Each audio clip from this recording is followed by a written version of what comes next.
안녕하세요. 저는 이제 결혼 15년 차가 된 40대 후반의 여자입니다. 여러분들은 운명이라는 게 실제로 존재한다고 생각하시나요? 보통 하늘이 맺어준 인연을 운명이라고 하잖아요. 저는 처음엔 이 세상에 운명이 어디 있냐고 다 내가 하기 나름이라고 생각했던 사람이었어요. 하지만 살다 보니 정말 사람마다 운명이라는 게 존재하는 것 같더라고요. 제가 여러분들께 들려드릴 사연은 앞에 계속 언급된 운명에 관한 이야기입니다. 남편과 저의 나이 차이는 궁합도 안 본다는 4살 차이예요. 제가 고등학교 3학년 되던 무렵에 친구들과 놀고 싶은데 부모님께 받던 용돈이 턱없이 부족해서 정말 잠깐 아르바이트를 한 적이 한 번 있었거든요. 대학로에 있던 조그만 토스트 가게였는데 저보다 먼저 들어와서 일하던 남자 직원이 있었어요. 거기서 같이 아르바이트를 하면서 서로 의지하다 사귀기 시작했고 이렇게 결혼까지 하게 되었네요. 지금은 남편과 결혼해서 시댁 식구들과 아무 탈 없이 잘 살고 있지만 저희가 결혼하기까지의 과정이 정말 순탄치 않았어요. 그 이유는 저희 남편 집안에서 저와 남편의 결혼을 엄청 반대했었거든요. 남편의 집안은 사업을 해서 부유했지만 저희 집안은 게스트하우스를 운영하는 평범한 집안이었어요. 아무래도 저희 집안이 훨씬 기우니까 시댁 식구들은 급이 맞는 집안과 결혼시키고 싶어 하셨죠. 본인들 사업에 저희 집안은 별 도움이 되지 않는다고 생각하신 것 같았어요. 저는 대기업까지는 아니더라도 나름 유명한 기업에 연봉도 남부럽지 않았습니다. 그리고 이제 막 떠오르기 시작한 기업이라 다들 저희 회사에 오려고 난리도 아니었고요. 하지만 제가 어디서 무슨 일을 하고 연봉이 얼마나 되든 집안이 부유하지 않다는 이유로 시댁에서 무시를 좀 많이 당했었어요. 저도 자존심이 많이 상하긴 했었지만 남편 집안은 그만큼 많이 부유한 편이긴 했어요. 가끔 TV에 나오는 대기업 회장이 지금 저희 시아버지시니까요. 그래서 기업 운영에 도움이 될 만한 탄탄한 집안의 며느리를 드리고 싶으셨겠죠. 저같이 평범한 집안이 어떻게 아버님 사업을 도와드릴 수 있겠어요? 당장 저희 먹고 살기도 바쁠 텐데 말이에요. 처음 남편의 집에 인사드리러 갔을 때 느꼈던 그 싸늘한 공기는 아직도 잊지 못해요. 분명 당시에 밖에 꽃이 피고 많이 따뜻해진 봄이었는데 체감상 겨울 한파보다 더 추웠던 것 같아요. 누가 봐도 전혀 반기지 않는다는 표정으로 저를 쳐다보던 6개의 눈들이 있었죠. 시아버지, 시어머니, 그리고 신우까지 남편을 제외하고 단 한 명도 저를 반기지 않으셨어요. 앉으라는 얘기도 안 하시길래 눈치를 보면서 겨우 남편과 같이 앉았던 기억이 있어요. 정말 우리 아들이랑 결혼할 생각으로 만나고 있는 거니? 우리 집안이 어떤 집안인지 알고 팔자 한번 고쳐보려고 이러는 거야? 엄마, 무슨 말을 그렇게 해? 우리 집 그런 애 아니야. 아빠가 무슨 일 하는지 몰랐어. 내가 며칠 전에 말해줘서 알았지. 아가씨한테는 정말 미안하지만 단도직입적으로 말할게요. 저희는 아가씨를 며느리로 받아들일 마음이 전혀 없어요. 그래요. 이미 저희 동생 짝으로 생각해둔 사람 따로 있으니까 그냥 포기해요. 솔직히 그쪽 집안이랑 우리 집안 너무 안 맞는다는 거 알고 있죠? 진짜 누나까지 왜 그래? 다들 꼭 이렇게 못되게 말해야겠어? 돈만 많으면 다야? 인성들이 왜 그 모양이야? 그리고 누구 마음대로 내 짝을 정해? 결혼이 애들 소꿉장난도 아니고 말이야. 집안의 여자가 잘못 들이면 망한다는 말도 모르니? 다 널 위해서, 그리고 우리 집안을 위해서 이러는 거잖아. 나 결혼은 사랑하는 사람이랑 하고 싶어. 왜 내 의견은 존중을 안 해줘? 이렇게 팔리듯 사랑도 없이 집안에서 정해준 사람이랑 결혼하고 싶지 않다고. 야, 그러면 우리가 정해준 사람 만나서 사랑을 나누면 되는 거 아니야? 자주 만나다 보면 정들어서 호감 생기게 되겠지. 안 그래? 그래? 그럼 누나나 그렇게 결혼하던가. 엄마 아빠가 정해준 남자 만나서 결혼하라고. 돈 많다고 배불뚝 튀어나온 아저씨랑 결혼하라고 하면 안 할 거잖아. 인사하러 간 자리였는데 저는 안중에도 없고 시댁 식구들끼리 싸우고 난리가 났더라고요. 저는 그 광경을 보면서 이러지도 못하고 저러지도 못하고 가시방석에 앉아 눈치만 보고 있었어요. 시간이 지나면 지날수록 여기는 제가 있을 곳이 아니라는 판단이 들어서 먼저 일어나 보겠다고 죄송하다고 하고 시댁을 도망치듯 나왔어요. 저한테 처한 현실이 정말 믿기지 않았고 마음이 많이 심란하더라고요. 부모님께서 아시면 속상해 하실까봐 인사 잘하고 왔다고 애써 웃으면서 집에 들어오긴 했지만 제 방에 들어와서 침대에 누워 가만히 천장을 바라보는데 어딘가 허한 기분이 들더라고요. 가슴 한가운데 커다란 구멍이 난 느낌이었어요. 그렇지만 당시엔 제가 남편을 너무 사랑했기에 헤어지는 건 정말 상상조차 하기 싫었어요. 혹시나 울음이 거실로 새어나갈까 베개에 얼굴을 받고 엉엉 울었던 것 같아요. 다음날 부은 눈으로 방을 나왔을 때 제 눈을 보고 놀라신 부모님께 슬픈 영화 보고 잤다고 대충 거짓말치고 그 자리를 피했던 기억도 있어요. 제가 회사에서 퇴근을 하려는데 회사 앞에 낯익은 실루엣이 보이는 거예요. 가까이 가보니 시어머니가 저를 기다린다고 서 계시더라고요. 근처 카페에 얘기할 수 없냐길래 알았다고 하고 카페로 모셨어요. 저번엔 너무 무례했던 것 같아 미안하구나. 하지만 우리 기원이는 결혼할 짝이 따로 있어. 그러니 이렇게 정중히 부탁하마. 제발 기원이랑 헤어져 주겠니? 어머님, 이렇게 헤어져 달라고 부탁하는 것도 무례한 행동이에요. 저 기원 오빠랑 헤어질 수 없어요. 정말 죄송해요. 혹시 돈 때문에 결혼하려고 하는 거니? 그런 이유라면 내가 줄게. 얼마나 주면 기원이랑 헤어져 줄 거니? 응? 나한테 말만 해. 돈 줄게. 말만 하라고요? 제가 얼마나 부를 줄 알고 이러시는 거예요? 강남에 건물 하나 달라고 하면 주실 수 있으세요? 회사 하나 차려달라고 하면 차려주실 수 있으세요? 앙큼한 기집애. 저번에 집에 왔을 땐 아무 말도 못하더니 기원이 앞이라고 고상한 척 일부러 입 다물고 있었던 거야? 어머님, 저는 어머님께서 얼마나 주시든 오빠랑 헤어질 마음이 없어요. 돈만 많으면 다예요? 어딜 가시든 사람을 이런 식으로 대하지 마세요. 나중에 다시 다 돌려받아요. 시어머니께서는 지치지도 않는지 며칠 동안 쉬지 않고 저를 찾아와 헤어져 달라고 부탁하더라고요. 한 번은 봉투가 터질 만큼 돈을 꽉 채워서 저한테 내미시는 거예요. 확인해보고 부족하면 말 안 하면서요. 저는 시어머니께서 매일 찾아오신다고 해도 버틸 수 있을 때까지는 버텨보려고 했었어요. 하지만 돈 봉투를 내미는 모습을 보고 남아있던 정도 모조리 떨어져서 도저히 못 참겠더라고요.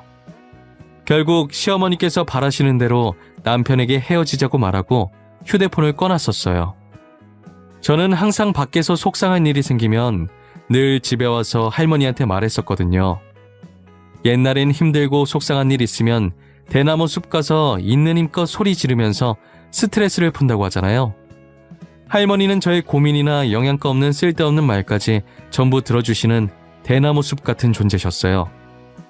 제가 무슨 말을 꺼내든 무조건 제 편을 들어주시고 조언도 아낌없이 해주셨거든요. 그리고 할머니도 제가 이러쿵저러쿵 있었던 일을 본인에게 얘기하는 걸 좋아하셨어요. 할머니랑 함께 있는 순간엔 정말 아무 걱정이 없어지고 마음이 엄청 편안했어요. 사실 몇 년 전까진 할머니보단 할아버지와 더 친해서 할아버지가 제 대나무 숲이셨어요. 그래서 제가 할아버지한테 쪼르르 가서 말하면 할머니가 질투를 하시곤 했어요. 자신도 귀여운 손녀의 투정이 듣고 싶다면서 할아버지한테만 말한다고 많이 서운해하셨죠. 할머니와는 별다른 일이 없었는데 이상하게 거리감이 느껴지더라고요. 아마도 어머니와의 마찰을 빚는 장면을 몇 번 보게 되다 보니 그렇게 된 것 같다는 생각이 들어요.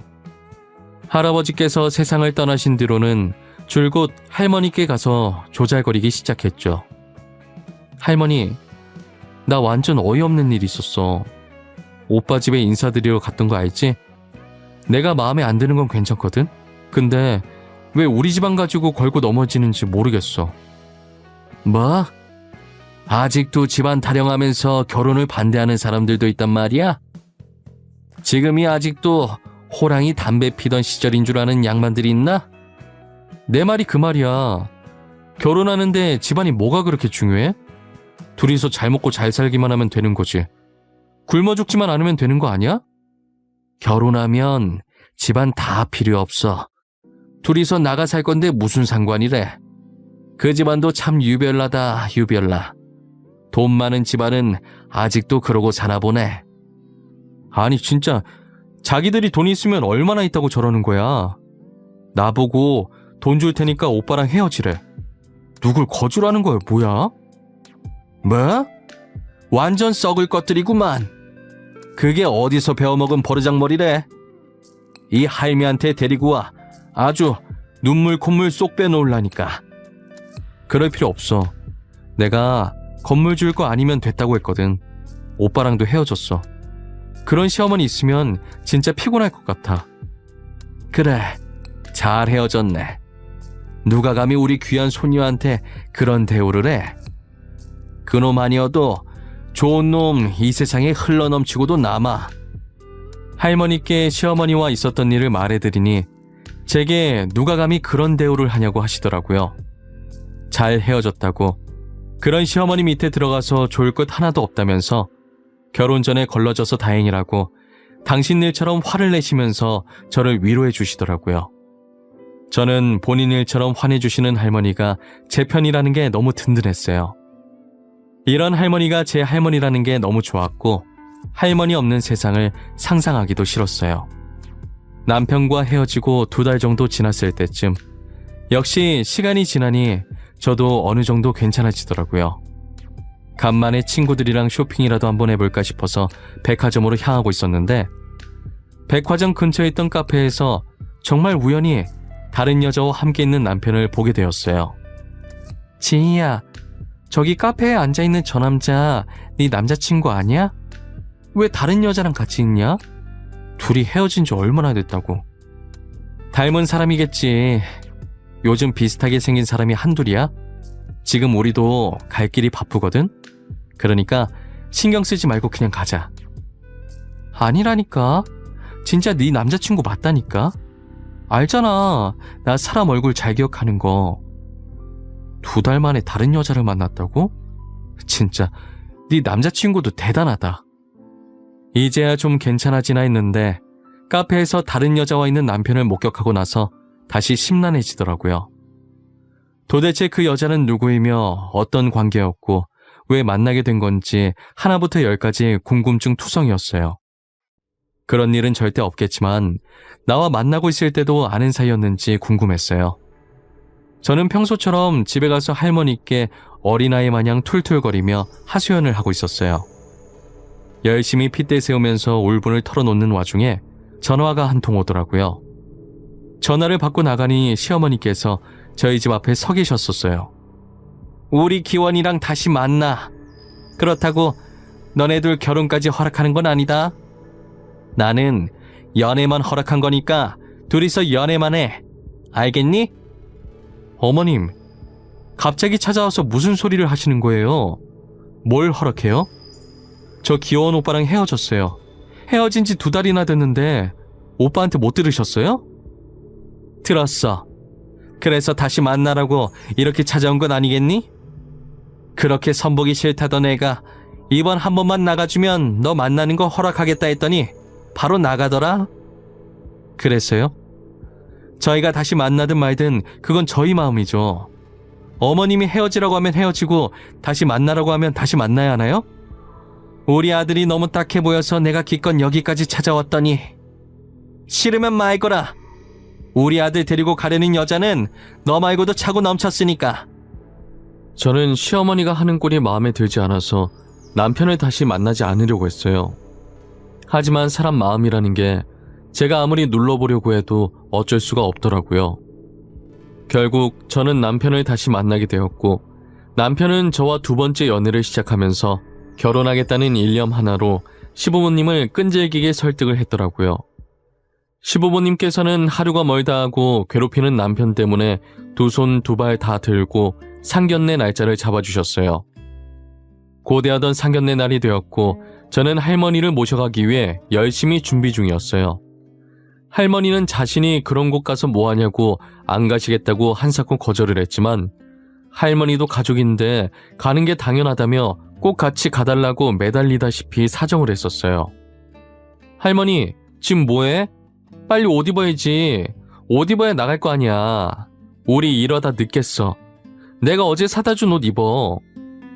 아이, 나는 안 갈란다. 나 빼고 셋이서 갔다 와. 상견례 자리에 이 늙은이가 가서 뭐 한다고? 됐어, 안 가. 할머니도 가족인데 왜 안 가? 당연히 가야지. 빨리 옷 입어. 할머니 안 가면 나도 안 갈 거야. 어머님, 얼른 옷 입으세요. 지 똥꼬집 아시잖아요. 그리고 지 말 틀린 것도 없어요. 어머님도 가족인데 같이 가야죠. 애미, 너까지 진짜 왜 그러냐? 나는 정말 그런 자리 부담스러워. 그쪽 식구도 내가 가면 부담스러울 건데 괜히 나 때문에 분위기 망치기 싫다. 됐어. 할머니 안 간다니까 나도 안 가. 몰라. 할머니 간다고 할 때까지 안 갈 거야. 손녀딸 파혼당하는 거 보고 싶으면 계속 그러고 있던지 해. 양가 부모가 만나는 자리인데 괜히 조모까지 껴서 폐만 끼치게 될까 걱정을 하시더라고요. 저는 그런 걱정 하지도 말라면서 할머니 옷을 입히고 그대로 아버지 차에 태웠어요. 약속 시간보다 일찍 상견례 장소에 갔는데 시댁 식구들이 저희보다 먼저 도착해 안에 들어가 계시더라고요.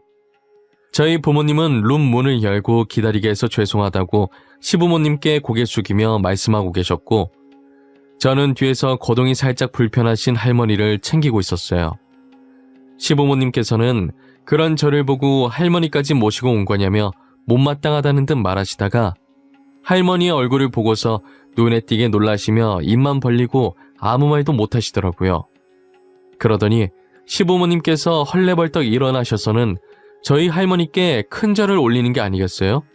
순식간에 벌어진 상황에 저희 가족은 물론이고 남편과 신우까지 놀래서 이 상황을 쳐다만 보더라고요. 알고 보니 시부모님께서 남편과 신우가 어릴 때 시아버님이 하시던 사업이 망해서 오갈 곳이 없었는데 친척들도 외면한 시부모님을 저희 할머니 할아버지께서 걷어주셨다고 하더라고요. 지금 말로는 쉐어하우스, 당시 말로는 하숙집이라고 하죠. 할머니 할아버지께서는 예전에 대학생들을 대상으로 한 하숙집을 하셨었어요. 저희 아버지 형제가 성인이 되고 자취를 하는 바람에 빈 방을 이용해서 운영하시게 되었어요. 대학생들은 타지에서 오는 경우가 많았고 보통 아르바이트를 해서 의식주를 해결하기 때문에 같은 자식 키우는 부모의 마음으로 시세보다 조금 저렴한 가격으로 방을 내어주셨었어요. 대학생이 아닌 가족에게 방을 내어준 것도 어떠한 대가를 받지 않고 방을 내어준 것도 시부모님네가 처음이자 마지막이었다고 하더라고요. 이제 막 걸어다니기 시작하는 아이들을 데리고 길거리를 떠돌던 모습이 안쓰러웠다고 하셨었어요. 본인들이 적자를 보더라도 방을 하나 내어줘야겠다는 생각을 했다고 하시더라고요. 같이 생활하는 동안엔 자신의 친자식처럼 친손자처럼 보살펴 주셨다고 하셨었어요. 시부모님께서는 빈손으로 들어와 저희 조부모님께 얻어먹기만 하는 게 너무 죄송해서 어떤 일이든 해서 얼른 빚을 갚고 하숙집을 떠나야겠다는 생각을 하셨었대요. 그래서 시어머니께서는 식당 일을, 시아버지께서는 막노동을 잠깐 하셨었다고 하더라고요. 열심히 번 돈으로 조부모님께 반값 드리려고 방문을 여니 안 계셔서 화장대에 돈봉투만 놓고 나왔는데 일을 마치고 집에 와보니 조부모님한테 드렸던 돈봉투가 다시 시부모님 방으로 돌아와 있었대요. 반값 안 줘도 되니까 그 돈 모아서 가족들끼리 편히 지낼 수 있는 곳으로 이사가라는 편지와 함께 말이에요. 할머니의 편지를 보고 시어머니께서는 소리가 새어나갈까 입을 막고 엄청 우셨다고 하시더라고요. 태어나서 제일 많이 울어본 날이 그날이었다고 하셨었어요. 그렇게 돈을 조금씩 모아서 내 식구가 겨우 놓을 수 있을 정도의 단칸방으로 이사를 갔다고 하셨었어요. 사업이 망하게 된 게 시아버지께서 친구의 보증을 잘못 써주는 바람에 그렇게 됐다고 하더라고요. 다행히 친구가 어디서 돈을 구한 건지 다시 시부모님 앞에 나타나 미안하다며 돈을 쥐어주고 갔대요. 다시 큰 돈을 손에 쥐어지게 되자 저희 조부모님부터 생각이 났었대요. 그래서 곧바로 하숙집을 찾아갔었는데 그땐 이미 하숙집이 없어진 상태였다더라고요. 결국 주인 잃은 돈으로 시아버지께서는 사업을 시작했고 사업이 대박나면서 단칸방을 탈출하셨다고 하셨었죠. 시어머니께서 옛날 이야기를 마치고 눈치를 보며 조심스럽게 할아버지의 안부를 여쭤보셨는데 할머니께서는 정말 덤덤하게 웃으시면서 더 이상 이 세상에 없다고 대답하시더라고요. 어머님, 저 오늘 아버님이랑 같이 안 오셨던데 아버님은 잘 계시는 건가요? 아버님도 여기에 같이 계셨으면 참 좋았을 텐데 말이에요. 우리 영감탱이 이 세상 사람 아니야. 저기 가서 다른 할매 만나서 잘 살겠지 뭐. 아, 저희가 더 일찍 찾아뵀어야 했는데 너무 죄송해요. 저희 먹고 살기도 바빠서 은혜도 있고 두 분 찾을 생각을 못했어요. 괜찮아. 나라도 이렇게 만나서 다행이지. 아마 영감도 하늘에서 보고 있을 거야. 그래도 지금 이렇게 잘 살고 있는 모습 보니 보기 좋네. 시부모님은 더 일찍 찾아뵐 걸 너무 죄송하다고 눈물을 훔치기 시작하셨어요. 할머니는 나이 들면 다 떠난다고 울 것 없다면서 가라앉은 분위기를 풀어보려고 하셨죠. 걱정이 많았던 저희 상견례는 할머니 덕분에 화기애애한 분위기로 마칠 수 있었어요. 상견례를 마치고 집으로 가려던 제 발길을 시어머니께서 막으셨어요. 그리고 자신의 두 손으로 제 오른손을 꼭 잡으시더라고요. 지희야, 그동안 내가 많이 미안했다. 사람은 망각의 동물이라고 하잖니. 원래부터 잘 살았던 것 마냥 유세만 떨고 그동안 과거에 힘들게 살았던 나를 잊고 살았어. 아니에요, 어머님. 하나뿐인 아들이 과거의 시부모님처럼 고생할까봐 조바심에 그런 거잖아요. 저도 나중에 아들 낳으면 좋은 곳에 장가 보내고 싶을 것 같아요. 어머님 마음 이해해요. 그렇게 생각해준다니 너무 고맙구나. 그래도 나를 용서하지는 말거라. 나도 올챙이적 생각 못한 내 자신을 용서할 수가 없어. 시어머니께서는 제가 아버지 차에 타기 전까지 계속 미안하다고 하셨었어요. 시아버님과 신우도 그동안 제게 무례하게 행동한 점 진심으로 미안하다고 사과하셨었고요. 저는 더 이상 미안해하지 않아도 된다고 앞으로 행복할 일만 생각하자고 말씀드렸어요. 저의 말에 이런 착한 며느리를 못 알아보고 제 복을 제 발로 찰 뻔했다고 하시더라고요. 연애하던 시절부터 결혼 준비는 이제껏 저희가 모아둔 돈으로 하려고 했었는데 시부모님께서 절대 그렇게 하지 말라면서 엄청 말리시더라고요.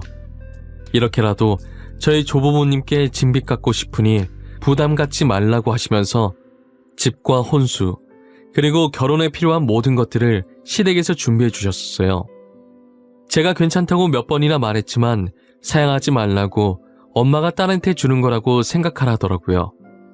저는 결혼할 때 정말 몸만 들어갔다고 해도 과언이 아니었어요. 남편과 결혼하고 보니 저희 시부모님은 너무나도 좋으신 분들이셨어요. 할머니를 다시 만나신 이후로 사업 욕심도 완전히 버리시진 못하겠지만 예전보다는 많이 버리셔서 많이 인자해지셨고 제가 추천해드린 보육원에 봉사활동도 다니시면서 하루하루 누구보다 바쁘게 지내셨어요. 알려지면 보여주기식 봉사 같은 느낌이 들어서 사람들 몰래 봉사를 하고 다녔었는데 이게 어떻게 소문이 났는지 기자 귀에까지 들어가서 기사가 난 거예요. 덕분에 기업의 이미지는 당연히 전보다 훨씬 더 좋아졌고요. 이미지가 좋아진 만큼 실적도 나날이 높아져 하늘을 찌를 기세였어요.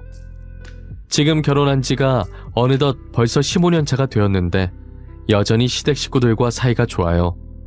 신우와는 언니 동생하는 사이가 되었고 시부모님은 저를 친딸인 신우보다 더 친딸처럼 대해주세요. 시댁에 가는 날이면 신나서 빨리 가고 싶은 마음에 잠을 제대로 못 잘 정도로 제게 잘해주십니다. 남편과 싸울 때면 시댁 식구들이 전부 제 편을 들고 있으니 남편이 질투를 할 때도 있어요. 그 모습이 어찌나 귀엽던지 일부러 별것 아닌 일에도 시댁 식구들한테 이루고 싶더라니까요. 그리고 저희 친정 식구와 시댁 식구는 저희가 결혼하고 시간 나는 대로 정기적인 모임을 하고 있었어요. 가족들이 다 같이 모이면 예전 할머니 할아버지와 있었던 일을 회상하시곤 하셨었어요. 서랍 어딘가에 있던 앨범을 꺼내서 보면 하숙집 앞에서 저희 조부모님과 찍은 사진들도 있더라고요. 사진을 하나하나 꺼내면서 하숙집 시절 얘기를 하는데 계속 들어도 질리지가 않았어요. 그리고 시부모님께서는 그 순간을 생각하며 세상에서 제일 행복하게 웃으셨죠. 할머니께서는 제가 결혼하고 몇 년 후 치매로 고생하시다가 세상을 떠나셨어요. 줄곧 저희 어머니께서 할머니를 모셨었는데 시어머니께서 할머니의 치매 소식을 듣고 하루도 빠짐없이 매일 찾아와 어머니와 함께 치매 걸린 할머니를 돌보셨었어요. 할머니가 시어머니를 못 알아보고 화를 내셔도 애교를 부리시면서 할머니를 달래셨더라고요. 시어머니께서 애교를 부리실 거라는 걸 상상조차 해본 적이 없었는데 친정어머니도 그 모습을 두 눈으로 직접 보고도 믿기지 않아 많이 놀랐다고 하시더라고요. 할머니가 세상을 떠나시던 날 시부모님께서 저희 부모님보다 더 많이 우셨어요. 아마 장례식장에 오신 분들 중에서 제일 많이 우셨지 않았을까 싶어요. 시어머니는 할머니의 입관하는 모습을 보시다 너무 울어서 쓰러지신 적도 있으세요. 아마 모르시는 분들이 보면 저희 시부모님이 할머니 자식들인 줄 알았을 거예요. 친정아버지는 자신의 부모처럼 진심으로 슬퍼해 주시는 시부모님께 감사하다고 하더라고요. 저도 할머니가 세상을 떠나시면 많이 울 것 같았는데 살아생전 자신이 떠나면 웃으면서 보내달라고 하셨어서 할머니의 유언에 따라 울지 않고 씩씩하게 웃으면서 할머니의 마지막 가시는 길을 배웅했었어요. 시부모님께서는 특별한 날이 아니더라도 종종 저희 조부모님이 계신 납골당에 찾아가신다고 하더라고요. 조금 더 빨리 찾았다면 더 많은 추억을 쌓고 떠나셨을 텐데 죄송하다고 고개 숙이다가도 뭐가 그렇게 급해서 이렇게 빨리 가셨냐며 울면서 한탄을 늘어놓으신다고 하셨어요.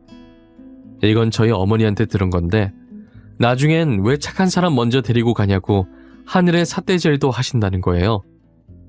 그 모습을 보고 저희 어머니가 다른 사람이 본다면서 창피하니까 손 내리라고 한 적도 있었대요. 저희 부모님도 같이 납골당에 가게 되시면 간혹 저렇게 납골당에서 있었던 일들을 말씀해 주시는데 그때마다 시어머님이 하신 행동이 너무 웃겨서 눈물을 찔끔 흘립니다.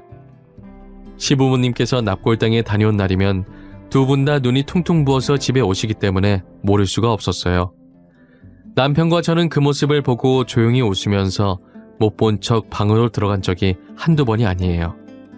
저는 그런 귀여운 시부모님과 남편에게 저희 할머니 목까지의 사랑을 듬뿍 받으면서 아이들을 키우며 행복한 하루하루를 보내고 있어요.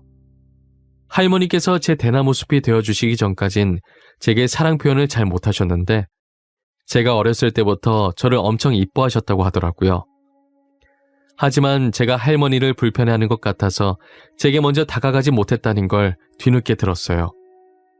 그 말을 듣고 할머니께 엄청 미안해서 얼마나 울었는지 모르겠어요. 제가 이렇게 화목한 가정을 이룰 수 있었던 건 다 할머니 덕분이라고 생각해요. 할머니와 행복했던 추억들을 가슴 깊숙이 새기고 늘 할머니에게 감사하다는 생각으로 살아가려고 해요. 제가 이 사연을 쓰면서 인연이라는 게 참 신기하다는 생각이 들었어요. 여러분들도 저와 비슷한 경험을 해보신 적이 있으신가요? 만약 있으시다면 댓글로 많이 남겨주세요. 남겨주신 글들 하나하나 빠짐없이 전부 다 읽어보도록 할게요. 지금까지 제 이야기 들어주신 모든 분들께 감사합니다. 오늘도 소중한 사람들과 행복한 하루 보내시고 하시는 일들과 앞으로 하고 싶으신 일들 모두 잘 될 수 있도록 기원하겠습니다.